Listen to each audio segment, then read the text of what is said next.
This is the Roots and All podcast, and I'm your host, Sara Wilson.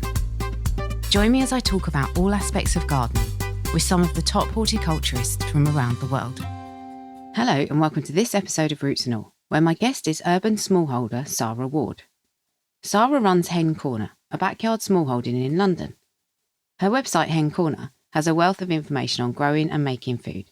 She runs courses, sells products from her bakery, and has just published a book, Living the Good Life in the City. I began by asking Sara what prompted her to follow in the welly prints of Barbara Good. My background, I've always lived in London, born in East London and moved to West London in my early 20s. And I've basically really always enjoyed food, and always enjoyed eating food. As I got older, enjoyed cooking food. And it was when my children were born about 20 years ago, when I was feeding them the first few spoons of baby mash, that I actually started to question, where does our food come from? Where does it come from? You know, I've trusted the supermarket. I've bought the things with the prettiest pictures or the lowest price tags. But now thinking about a baby that I've been nurturing from inside me to start with, I want to make sure that I'm feeding them with something that is just going to be good and is going to nurture them. And I had a friend at the time who was talking about organic food, and I thought, well, that's just muddy potatoes. I'd rather have them cheaper and pre-washed, thank you very much. She goes, no, you need to learn so much more than that. And she bought me a subscription to the Soil Association for a birthday present, and every article I read just made my jaw drop, stuff I just did not know. Now, fortunately, fast forward to today, a lot of people are much more aware of the provenance of their food, or at least the issues, and there's much more, don't really want to say transparency, it's more whistleblowing, but you can regularly watch stuff on telly, there's stuff in the news, and we're not having this blind trust in the supermarkets that we used to have. And people have got an opportunity to make choices, to choose food that's good for them, that's good for the food producers, and good for the environment. And when we started to choose more ethical food, organic food, fair trade, free range, it's obviously more expensive because it costs more to produce food in a more ethical way. But to offset some of that cost and to help our understanding of some of the issues around food and farming, that's when we started trying to produce some of our own food in our back garden. So tell me about your garden. So the story starts in a small back garden, sort of 13 doors down the street. But we've got a corner plot, hence the name Hen Corner. And our garden, fortunately, goes back and sideways. Now, we're in a Victorian terraced house in West London. Outside the front of the house, we've got an old Victorian square. I wouldn't say Albert Square, I wouldn't say Sloane Square. It's sort of somewhere in between the two in sort of style, design and use. But we're really fortunate to live in a lovely Victorian square. But the gardens traditionally would be small, but as a corner plot, ours is a bit bigger. So we've been able to have a section set aside as a kitchen garden with raised beds and brick pathways in between. We've got along the back, along the long side, we've got 3 chicken coops, which house between them 23 hens. At the far end of the garden, we've got 4 beehives with honeybees, just taken off the first of this year's honey, a huge crop and the earliest they've ever taken honey from the bees. So I'm looking forward to collecting even more later on in the summer. In the middle of the lawn, we've got 2 huge apple trees, which we think predate the house. And I like to think, I have got no evidence for this, but I like to think that the apples from those trees were part of orchards that used to supply fruit and veg for Covent Garden fruit market. And I like to think that Charles Dickens was munching on one of my apples when he wrote Oliver Twist. I know that's complete fantasy. I just like to think that happened. And then round the edges of the garden, we have numerous fruit and nut trees. We've got pears and plums. We've got peaches and apricots. We've got almonds, and the newest couple of trees, we've got a lemon in a pot, which is fruiting nicely. And we've got a pomegranate tree that made it through a couple of years, hasn't started flowering yet, but wouldn't it be amazing to grow pomegranates in London? Wouldn't it just? And the way our weather's going, I would say it's getting more likely. Well, this is it. You know, doing all we can to reduce our carbon footprint, but global warming is sort of hinting that we're going to have more Mediterranean climates. And so let's just bring in some of those Mediterranean fruits. Yeah, definitely. And any other animals? So it's chickens, it's bees. I'd love a goat. Well, I've always said I'd love a goat for milking. And my husband has always said, absolutely not. No, no, no, no, no. And I had realised, asking friends when we go on holiday to feed the cats is one thing. Yeah, 2 cats. They don't produce food for us. But feeding the cats is one thing. Looking after the chickens is a bit more of a challenge when we go away. But to ask a friend or a neighbour to milk a goat twice a day, I really think was going beyond the call of duty. And we've just been on holiday to Italy, and I milked a sheep in Italy and discovered how difficult it was. And I think that sort of started to just suppress my dream of having a small dairy animal. And I have helped look after pigs before. I've got a little bit of a dream, wondering whether we can get a co-op to look after pigs on the allotment. And the advantage of pigs, if you're rearing them for meat, is you're buying them in as weaners when they're 6 weeks old, and then they're going to slaughter at 6 months. So it's not a life commitment. Some of my chickens are sort of 10 years old. So when you look after an animal, you're looking after it for its entire life. And rearing an animal for meat, it's a shorter time commitment, although obviously very responsible.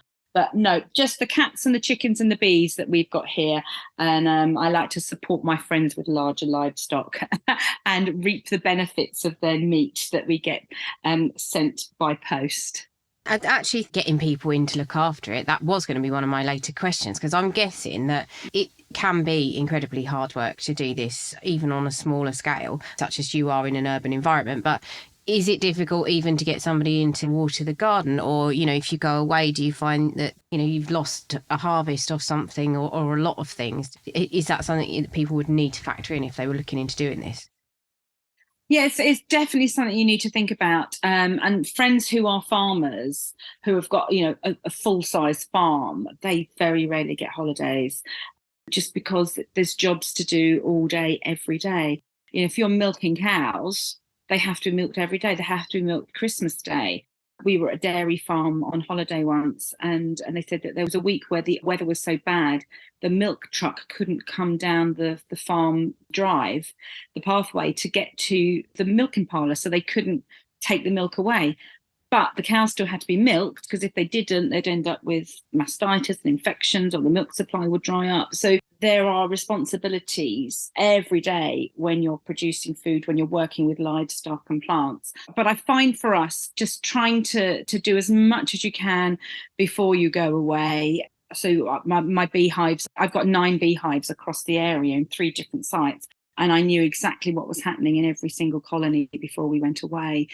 I'm obviously contactable. So if there was any problems, people would get in touch, and I could then contact other beekeepers to get involved if that was needed. We've got other people living in the house, so looking after the chickens and looking after the cats was fine. But with harvests, there have been years that we've gone on holiday with loads of peaches on the tree, not quite ripe yet, come back and the whole lot have gone. The squirrels have taken them. Last year we had a huge crop of figs, and they literally, some of them had just gone over when we got back from holiday, but all the others were absolutely fit to burst and needed to be eaten like that day. Another holiday, I could see the red currants on these bushes, and my husband goes, come on, we've got a pack, we've got a flight really early in the morning. I'm like, I can't leave until I've picked all the red currants and put them in the freezer. It's always a rush to make sure you're ahead of the game as much as possible before you go away. And then when you come back and you see what 2 weeks of sun and rain can do to a garden, and you're like, we cut the grass just 2 weeks ago, and everything is so bountiful, and then you're rummaging around to see what needs to be eaten straight away. So just doing your best. And with the fruit and the vegetables, it's mainly stuff for us. It's not like I'm growing stuff to sell for market, where you've got to have really premium product and every single apple has got a price on it. But it really makes me respect those that are farming for a living. It's really not easy, and the prices that we pay for food do not reflect the work that goes into farming at all. No, they definitely don't. And actually, one of the things that people often bring up if they have got an urban garden, thinking about the practical side, such as harvesting, keeping on top of water and everything, a lot of people talk about waste and how to get rid of anything you don't want, or even bringing stuff into the garden can be a challenge given logistical stuff such as where you're located or parking constraints, that kind of thing. So how do you get around that? Well, with regard to waste and utilising stuff, with regard to crops and harvest, because, when you grow your own, you certainly get big gluts and everything's ready at once. We're really big on preserving and making jams and chutneys and jellies. So most of the food that we're growing, I've got a number of options as to where it's going to go. If we're not going to eat it straight away, it's going to be made into this, it's going to be made into that. And we can enjoy it throughout the year, be it frozen, be it dried, be it in a preserve. So we utilise as much of our harvest as possible. And then with regard to garden waste, we've got 2 huge, almost commercial sized compost bins. And we also have the council collect green waste as well. So if it's tree prunings, the council take that away. But if it's soft stuff, that goes into the compost along with all the chicken manure. So we make our own compost, which is great. Having to bring stuff in is quite straightforward. Where we are in West London, there's lots of access, lots of delivery. We've got a small house with hardly any front garden, and fortunately we've got side access, so we can get stuff straight through into the garden without having to bring it through the house.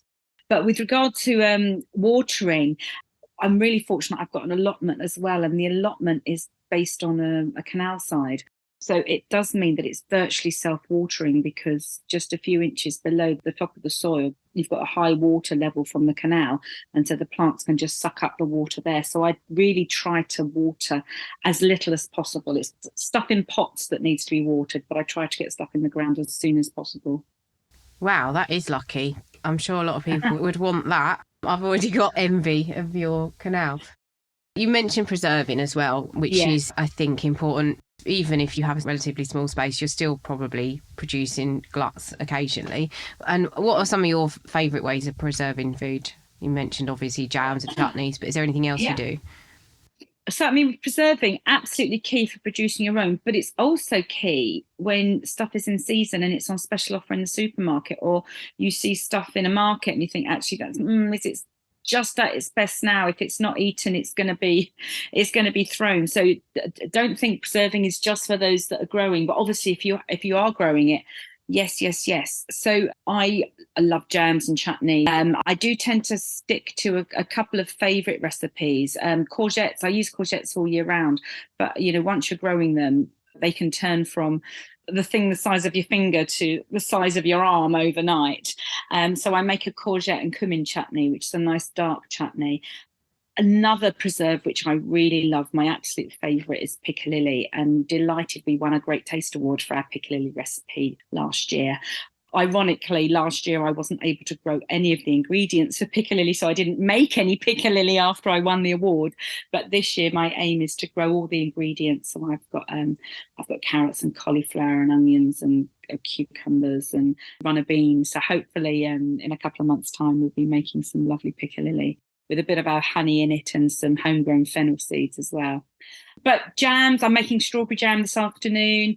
A big preserving task that we have each year is with our apples, because we've got 3 apple trees in our garden, another 2 on the allotment, and then we invite family and friends to bring their apples round, and we have a big community apple pressing day in the garden, and we make apple juice and cider, and then the leftover apple pulp we use to make apple wine and apple and chili jelly. And the apple and chili jelly, always popular, and I've got people who buy it 4 or 6 jars at a time and then email me to say, I've run out, I need some more. I'm like, I haven't got any until we've done the apples in September. And a chest freezer where we'll prep vegetables ready for cooking, and then in a bag in the freezer, so we can just take handfuls out and get cooking with them straight away. So utilising everything. So, recognising the value, the time that goes into producing this food, and therefore valuing it, not letting anything waste, and planning how you're going to keep it at its prime to enjoy throughout the year. There's a few things on that. One, I would say if you are going to get a chest freezer, a freezer alarm is really handy. Have you found that? Do you know, I don't think I've, but my as is in the shed at the end of the garden. So if an alarm went off, I probably wouldn't hear it know. anyway. Probably you're better off, but I think someone who's living in a more rural area, which is prone to power cuts, like East Sussex, for example, yeah, sometimes you can come unstuck if you're not careful. So I personally would recommend that if you are going to keep it somewhere and you do have a lot of power cuts. The other thing I think is, again, this is completely my take on it, but I have dabbled at making jam in the past. The only thing I've been any good at really is chili jam. It's trial and error for me, and sometimes I'll try something, particularly if it's a recipe online that I see, and I'll try it and I'll make a mess of it, and then I go, oh, do you know what, I'm rubbish at making jam, I can't do jam. But then actually a few more times of trying it, I might give it a year or 2 years actually in between of, you know, me having the hump and thinking, oh, jam is crap and I hate jam, and then like I'll go, no, I'll try it again, and then slowly but surely you pick it up. And I think people can get defeated. So, for example, I tried your sauerkraut. Well, I don't think you call it sauerkraut in the book. Do you call it pickled veg? Fermented vegetables. Fermented vegetables. So I tried that with some cabbage, and I've done it all wrong. I know I have, and it didn't work at all for me. But I am not suggesting for a second it's you. I think it's me. But I'm going to persevere because I think there's a lot to be said for not assuming that you're going to get it right first time, but actually some of these skills, they are proper skills and you do need to cultivate them. And I think that's important for people to remember. Yeah, absolutely. And I think, you know, you've hit the nail on the head by saying it's a skill. It's not just a recipe. And in the book, we have got some recipes, but it's not a recipe book. I'm trying to encourage people to develop skills and understand how and why. So with jam, you're boiling sugar. Lots of people are scared of boiling sugar. It gets really, really hot and you can burn yourself. But it's making sure you get to the right point with jam, that you've got the fruit, the sugar, and then you've got pectin. Now, some fruit has already got pectin in it. So apple's got lots of pectin in it. So if you're making a chili jam that's got apple in it, then that's going to set really nicely. But if you overboil it, it turns to toffee. If you underboil it, it's like a cordial that then will ferment. You need to make sure you've reduced the water content and that you're not damaging the pectin. And so with a strawberry jam, we put lemons in for pectin. But as you said, exactly, it's getting to that point where with experience and trying it again and again, you can start to recognize when the color changes slightly or the bubbles change slightly and think, actually, this is going to work.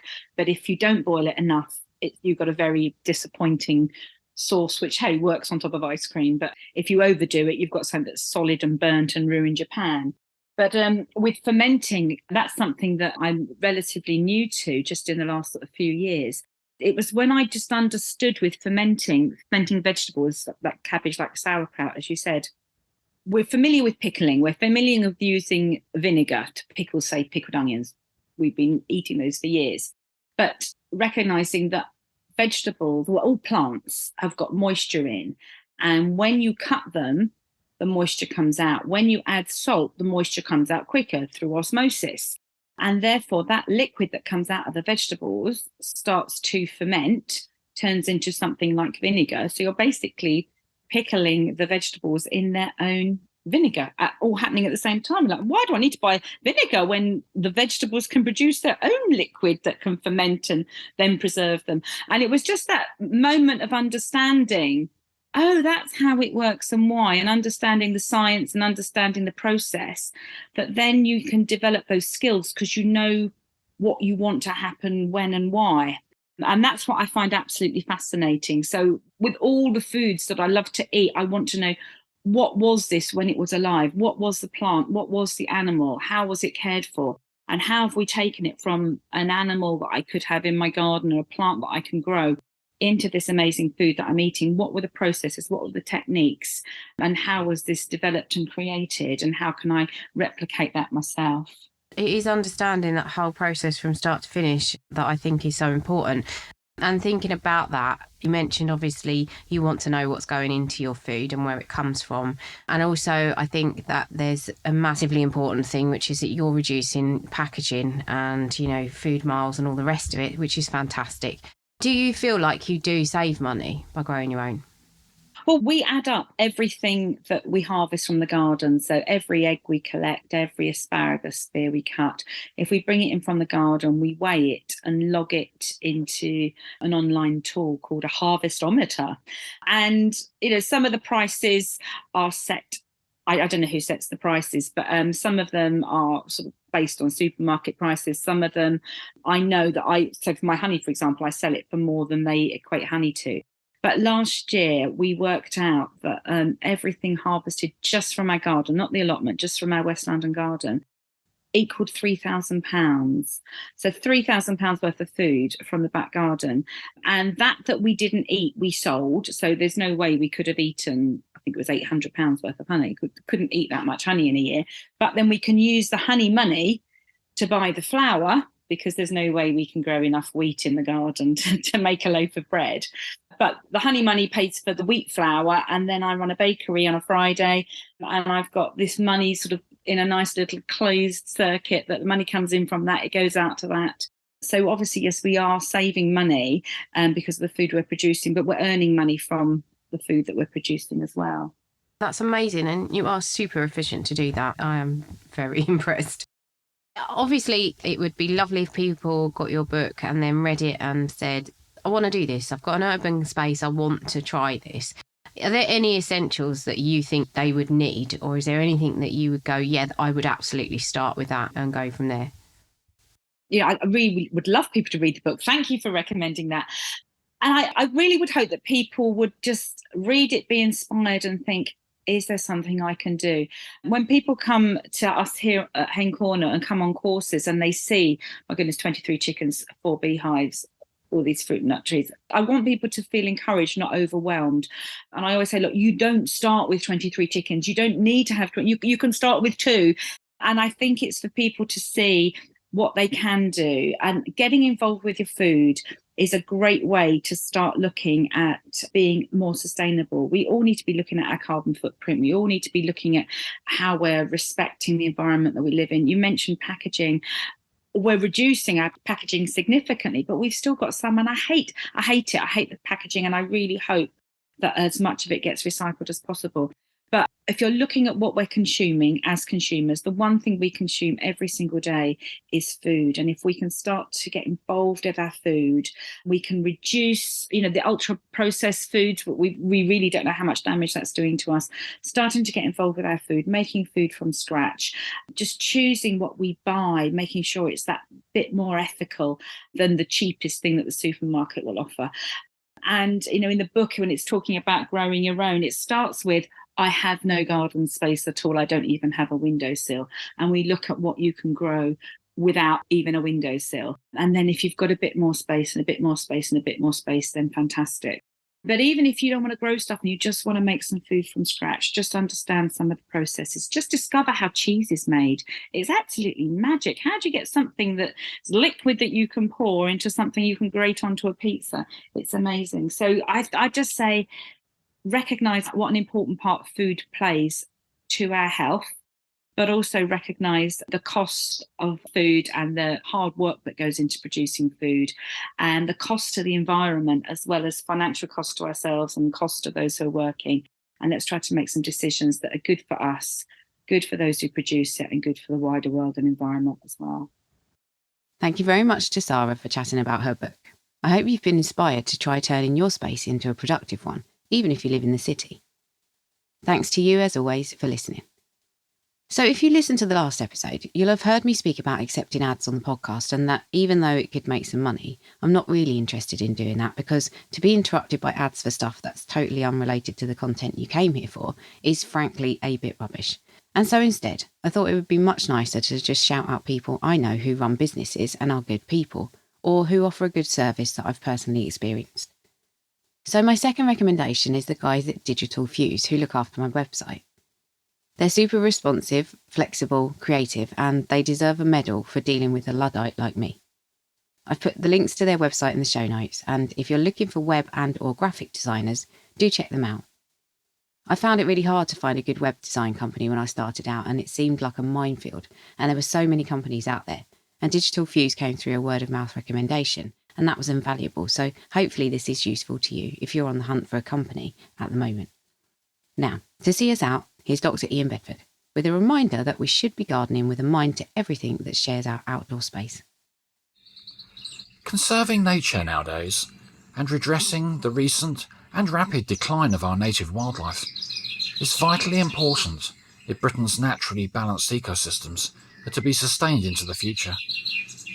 And so it's good to know that there's an ever-increasing number of conservation projects operating within our towns and villages, many of which are transforming wastelands into community-run natural places that not only provide sanctuary to the local wildlife, but become part of a national network of stepping stones that are helping to connect over 400 officially protected nature reserves across the country. But in addition to these incredibly valuable community projects, everyone with a home garden could become a part of the network too. And it really doesn't matter whether it's a large garden or just a small patio with pots, since there are 23 million gardens in Britain that collectively could make a massive difference in helping nature recover. And for our gardens to become part of this network doesn't involve too much effort either. Just ensuring that they offer safety, shelter and nutrition for the wildlife that inhabit or visit it throughout the year. And that's quite simply achieved by having as many plants and flowers as possible and by not using chemical pesticides. And understanding too that natural food chains will need to function within the garden, which means that the plant-eating bugs at the bottom of the chain have to be present as food for the wildlife further up the chain. And at this time of year, many people who have lawns in their gardens might now be taking part in the annual No Mow May campaign, which encourages people to leave their lawns uncut during May for the benefit of wildlife. In principle, a really great way for observing how quickly nature can return to areas where it had previously been excluded, and how a little grassland habitat will soon begin to evolve. However, if the lawn is to be mown again in June, we mustn't forget that this short-term grassy habitat will inevitably have attracted in quite a lot of creatures during May that are now at risk of being killed. Creatures that could include mining bees, spiders, grasshoppers, brown butterfly caterpillars, and even young frogs. So what would be a safer option than mowing or strimming? Well, if the grass has to be cut again, then perhaps use shears or even a scythe to prevent it being shredded into tiny pieces. Or maybe create a long-term wildlife habitat, perhaps using a raised bed for sowing flowers and native grasses, or even transplanting some of the garden weeds that might be growing where they shouldn't. You can download or listen to the podcast direct from the website rootsandall.co.uk. Please also check out my Patreon, where you can make a one-off donation or take out a monthly subscription to help support the podcast. Because if you enjoy the show, please help it continue. I also have a GoFundMe where you can make a one-off donation. Even a one-off donation of £1 helps, and I'll be really grateful for your support. So please go to Patreon or GoFundMe and search for Roots and All Podcast.